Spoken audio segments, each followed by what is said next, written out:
Vamos imaginar o seguinte caso: um homem mata a companheira a facadas em uma comunidade. Os vizinhos revoltados se unem, atacam e acabam matando o agressor. Esse tipo de atitude, quando a população faz justiça com as próprias mãos, é o que se chama de linchamento. Mas como o Código Penal brasileiro vê essa prática e que leva as pessoas a muitas vezes acreditarem que o linchamento é algo correto? Sobre o assunto, eu converso com Ricardo Moraes, presidente da Comissão de Direitos Humanos da OAB. Vamos começar pela lei. A lei prevê e tipifica esse tipo de situação como crime? Miguel, primeiramente, até tentando complementar um pouquinho, tecnicamente esses casos se chamam até de justiçamento, né? O dado estatístico, nos nossos levantamentos, nos dados oficiais do Estado, né, essa situação. E o nosso Código Penal, ele tipifica várias condutas.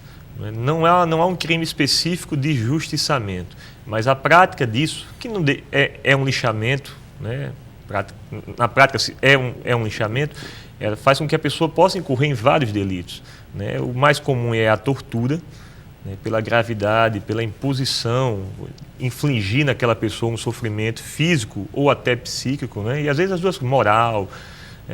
Aí você pode ter a lesão corporal leve, a lesão corporal grave, a tentativa de homicídio, o próprio homicídio, onde você, em alguns casos, como você mesmo explicou nessa situação que você conjecturou aí, né? Então são vários delitos que quem está praticando e na cabeça dessa pessoa, né, talvez ela tenha até a ideia de que está fazendo algo bom, né? Está fazendo justiça, mas na verdade o mal desse tipo de conduta ele se acentua e está muito crescente no seio da nossa sociedade. E mesmo que pareça, né, uma rudimentar justiça, né, do olho por olho, dente por dente, é um crime.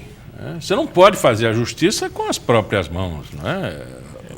O caso concreto tem que ser levado ao júri popular, às barras da justiça, ao contraditório, aos depoimentos, levantamento de caso.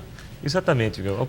A existência do Estado já passou a tomar para si, né, o direito de julgar essas situações. Né? O Estado o nosso ordenamento jurídico, ele não permite essa justiça própria, né? E ele já, vamos dizer assim, as leis e o cidadão, democraticamente, quando escolhe os seus legisladores que fazem as suas leis, eles transferem para o Estado esse poder. Né? E o Estado juiz, ele tem exatamente essa finalidade. E como você falou aí, o que acontece em situações, a chance de cometer uma injustiça, primeiramente pela desproporção. A maioria dos linchamentos, há linchamentos ou justamentos em casos graves, né? Porque, vamos dizer, um justamento em situações onde um cidadão é acusado de homicídio ou de estupro, né? E que a gente até entende se esse justiçamento ou essa sanha de vingança acontece por alguém próximo à vítima, um familiar da vítima, ou você até entende a violenta emoção que pode levar, né? No ímpeto. Uma vez eu fui questionado sobre isso, mas doutor, se fosse a sua esposa, sua filha, o seu filho, a sua mãe, o seu pai, a gente até entende, e inclusive o ordenamento, ele traz algumas situações, algumas causas que são excludentes de ilicitude, que dependendo da circunstância, a pessoa pode até conseguir uma absolvição. Pode atenuar uma penação, um apenamento sobre esse fato. Mas a grande questão é que muitas vezes você toma para si o poder de fazer uma justiça contra o cidadão que praticou um furto, onde acontece muito, um furto ou um roubo simples, e você acaba tirando a vida ou espancando gravemente aquela pessoa. Às vezes a polícia, quando chega, é que evita que a população pratique o mal maior. O fato da razão social do crime, né? De você não suportar que subtraiam de você algo, né? E a sensação do prazer da justiça naquele momento, e não acreditar também no Estado, porque em muitos casos essas pessoas são levadas até a polícia e o delegado termina soltando pela condição legal. Não é? E esse sentimento, né, carregado também de muita emoção, é que faz com que haja o agravante, não é? Você disse algo muito próprio desses casos, a descredibilidade das instituições. De fato, existe muito isso, né? Existe aquela ideia popular que todos têm de que a polícia prende e a justiça solta, né?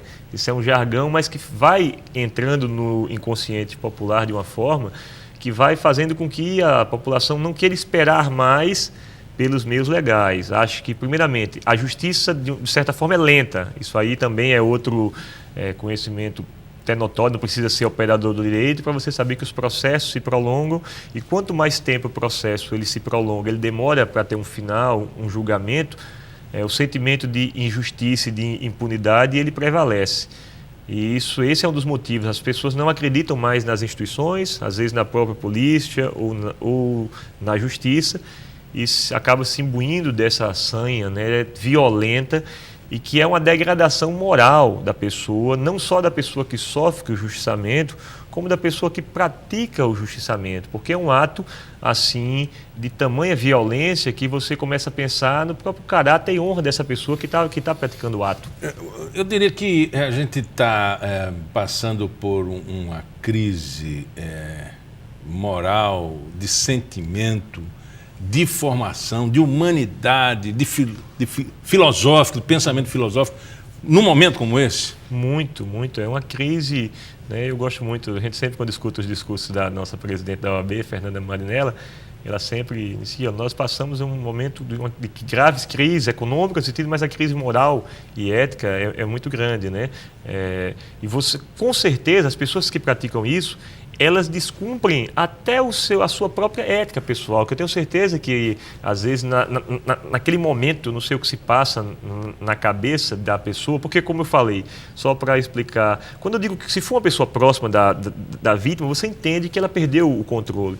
Mas, às vezes, é alguém que não tem nada a ver com a situação, está passando por um lugar, e você vê muito isso, e tem uma pessoa sendo espancada. Não tem informação nenhuma. Não tem informação nenhuma, e chega lá e vai lá dar uma espancar também, dar um chute, dar um murro, né? Você vê pessoas assim, transeuntes, em alguns eventos desses que você consegue uma imagem de vídeo, você vê pessoas que não tem nada a ver com a situação e vão lá e fazem questão de participar desse espancamento. Geralmente traz um arrependimento, né? No caso do caminhoneiro, caso concreto, um caminhoneiro, numa manifestação, atirou uma pedra de quase 1 quilo e terminou matando outro caminhoneiro que não queria participar do movimento, que estava saindo com seu caminhão. Houve ali eu diria um linchamento, porque foram vários ataques. Né? E uma pedra acertou na cabeça do motorista. O arrependimento é notório, e foi dito isso a público, enfim. Como lidar com isso? Como melhorar essa situação? Como trabalhar isso na cabeça do povo?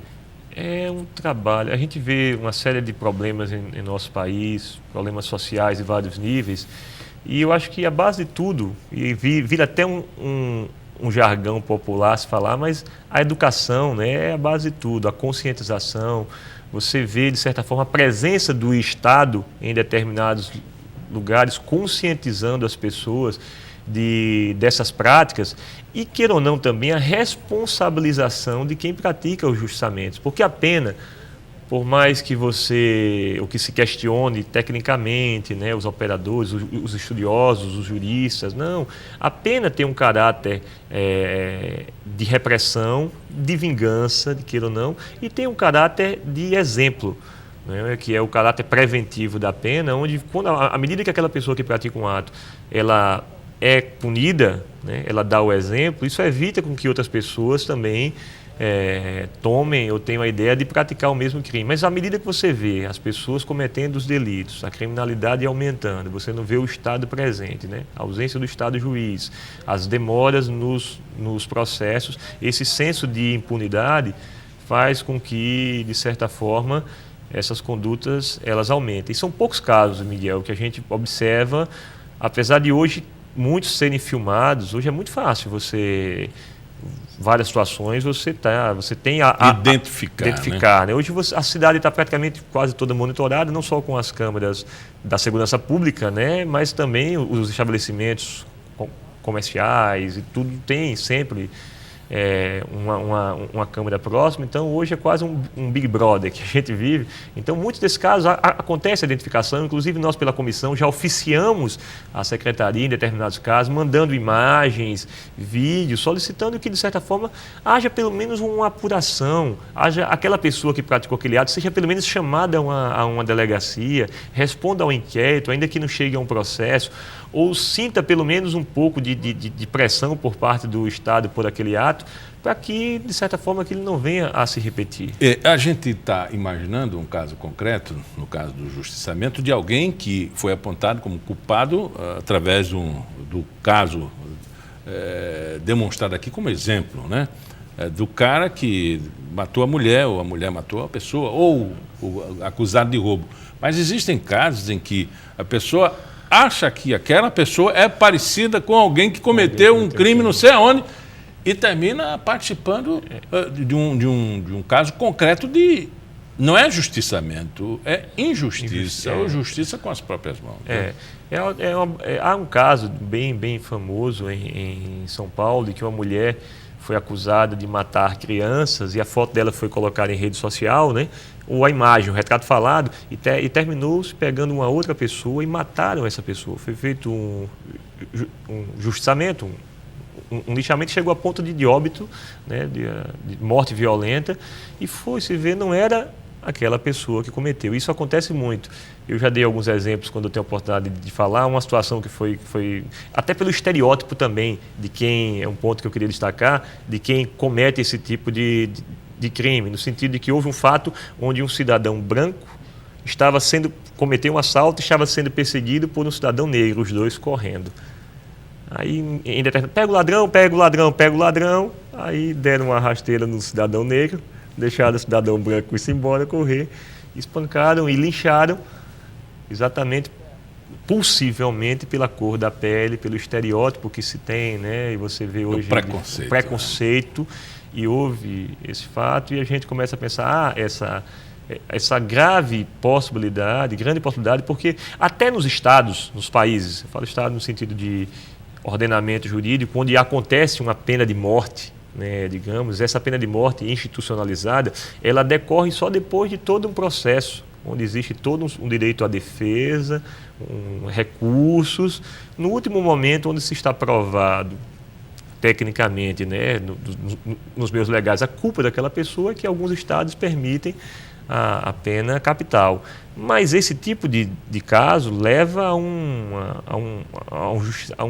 apenamento sumário, né? Você corre um sério risco de você matar uma pessoa, e, por exemplo, como esse caso que você falou, uma pessoa que não estava nem cometendo um crime, um caminhoneiro que se negou a participar de um movimento e foi levado a óbito por um fato, e com certeza o cidadão que praticou isso, ele vai, pelo resto da vida, ele vai, na mente dele, isso vai persegui-lo e vai atormentá-lo. Conversamos com o Ricardo Moraes, ele é presidente da Comissão de Direitos Humanos da OAB Alagoas. Muito obrigado pela entrevista. Obrigado, Miguel. E o Pauta Especial fica por aqui. Voltamos no nosso próximo encontro, sempre às 11h30 da manhã, com reprise às 4h30 da tarde. E você não esqueça, as entrevistas estão à disposição no YouTube. Até lá.